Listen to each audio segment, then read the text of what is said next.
మాజీ మంత్రి తుమ్మల నాగేశ్వరరావు కాంగ్రెస్ పార్టీ కండువ కప్పుకున్న తర్వాత మొదటిసారిగా ఖమ్మం నియోజకవర్గానికి వచ్చిన సందర్భంగా కాంగ్రెస్ నాయకులు తుమ్మల అభిమానులు పెద్ద ఎత్తున ఘన స్వాగతం పలికి బైక్ ర్యాలీ నిర్వహించారు. ఈ కార్యక్రమంలో సీఎల్పీ నేత భట్టి విక్రమార్క, ప్రచార committee co convener Ponguleti Srinivasa Reddy పాల్గొన్నారు. తుమ్మల నాగేశ్వరరావును పార్టీ కార్యాలయంలోకి ఆహ్వానిస్తున్నామని భట్టి అన్నారు.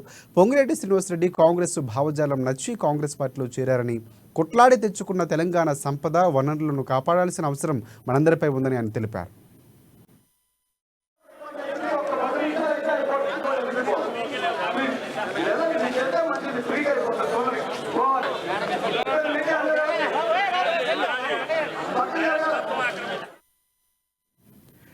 తన గురించి నియోజకవర్గ ప్రజలకు కొత్తగా చెప్పాల్సిన అవసరం లేదని, ప్రజా అవసరాలు తీర్చేందుకే తన రాజకీయ జీవితం అంకితమైందని తుమ్మల నాగేశ్వరరావు అన్నారు. కార్యకర్త నుంచి నాయకుల వరకు అంతా తనను కాంగ్రెస్ పార్టీలోకి ఆహ్వానించిన మేరకే కాంగ్రెస్ పార్టీలోకి చేరారని తెలిపారు. కొన్ని అపోహలు కావాలని బీఆర్ఎస్ ప్రభుత్వం తప్పుడు ప్రచారం చేస్తాం. 2 లక్షల రుణమాఫీ అని చెప్పేసి ఎత్తేసారు. లేకపోతే ఇంకే కొన్ని ప్రకటించారు. వరంగల్లో ప్రకటించారు, చేవెళ్ళలో ప్రకటించారు, హైదరాబాద్లో ప్రకటించారు. డిక్లరేషన్ ఇవన్నీ వదిలేశారు. యారే అంటున్నారు. కాదు, ఆ డిక్లరేషన్స్ అన్నీ మేనిఫెస్టోలో ఉంటాయి. రుణమాఫీ దగ్గర నుంచి మిగతా డిక్లరేషన్స్ అన్నీ కూడా కాంగ్రెస్ మేనిఫెస్టోలో ఉంటాయి. అవన్నీ అమలు చేస్తాం. కానీ దీనికి టైం బౌండ్ ప్రోగ్రాం పెట్టుకొని 100 రోజుల లోపల అమలు చేసేటువంటి వాటిని గ్యారంటీస్గా ఇచ్చి, ఆ గ్యారంటీ కార్డ్స్ని రాష్ట్ర వ్యాప్తంగా ప్రతి ఇంటికి వెళ్ళి మా కాంగ్రెస్ నాయకులు కార్యకర్తలు వాళ్ళకి ఇచ్చి వారి సంతకాలు తీసుకొని వస్తారు.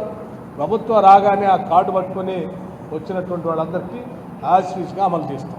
అందుకే రాష్ట్రంలో ఉన్న ప్రజలందరికీ నేను విజ్ఞప్తి చేస్తాను, కాంగ్రెస్ నాయకులు కార్యకర్తలు మీ ఇళ్లకు వచ్చి ఎవరైనా గ్యారంటీ కార్డు ఇచ్చి మీ సంతకం తీసుకుంటే ఆ కార్డుని జాగ్రత్తగా పెట్టుకోవాల్సిందిగా కూడా విజ్ఞప్తి చేస్తూ ఉన్నాను. ఎందుకంటే ఆ కార్డు తీసుకొని రాగానే నా జీవితాన్ని మొత్తం చదివి రాసినటువంటి మీకు మళ్ళీ ఏం రాస్తారో అదే రాసుకోండి.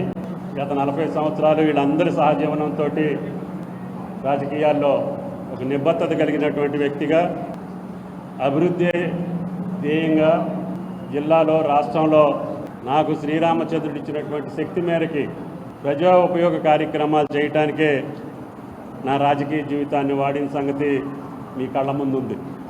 భవిష్యత్తులో కూడా అదే పద్ధతిని కొనసాగిస్తానని జిల్లా ప్రజలు, రాష్ట్ర నాయకత్వం, జాతీయ నాయకత్వం కూడా నన్ను కాంగ్రెస్ పార్టీలోకి ఆహ్వానించడం నేను గర్వంగా ఫీల్ అవుతున్నా. ఎందుకంటే ఒక నాయకుడు ఒక పార్టీలోకి వస్తానంటే కొంతమందికి ఇబ్బందులు ఉంటాయి, కొంతమంది ఇష్టపడకపోవచ్చు, కొంతమంది కష్టం పెట్టుకోవచ్చు. ఇక 3 రోజుల క్రితం రాష్ట్ర హైకోర్టు, సుప్రీంకోర్టు రాష్ట్ర ప్రభుత్వ తీరును తప్పుబట్టాయని పొంగులేటి శ్రీనివాసరెడ్డి గుర్తు చేశారు. గ్రూప్ 1 పరీక్షను సుప్రీంకోర్టు, హైకోర్టు రద్దు చేసిందని, రాష్ట్ర ప్రభుత్వం అధికారులతో కుమ్మక్కై నిరుద్యోగుల జీవితాలతో చెలగాటమాడుకుంటుందని ఆరోపించారు. డబ్బు కోసం గ్రూప్ 1 పేపర్ను మార్కెట్లో అమ్ముతున్నారని, ప్రభుత్వ తీరుపై గలం విప్పితే వారిపై అక్రమ కేసులు బనాయిస్తున్నారని మండిపడ్డారు పొంగులేటి.